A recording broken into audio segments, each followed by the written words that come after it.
Well, NGOs are saying that this is absolutely unprecedented. This former aid worker was found guilty of defamation because of this tweet that he sent out. This was a tweet that was sent out in January by a man named Loan Turondel. We've blurred the faces of the officer and the other man here. So in this tweet, the scenario is this. You see two officers standing over a man who appears to be a migrant. So Loan came up with this story in which the officers supposedly took away his sleeping bag, that it was a really, really cold day. And then he wrote this line in French, which says, "Mais nous sommes la nation française, monsieur." So he was being sarcastic there when he says, "But we are the French nation, sir," which is a reference to the phrase that Macron used last year when he was talking about overcoming adversity.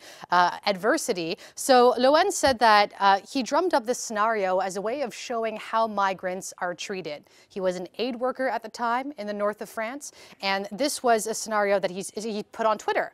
Well, it turns out that the officers then sued him for defamation. And this week in a French court, they won, which means that this young man has to pay the officers 500 euros as well as 475 euros in court fees. So I got a chance to speak with him today, getting his reaction to this lawsuit. And this is what he had to tell us. I'm really surprised by this court decision because we made an official complaint to the prosecutor in January about police who took blankets and sleeping bags of refugees in Calais.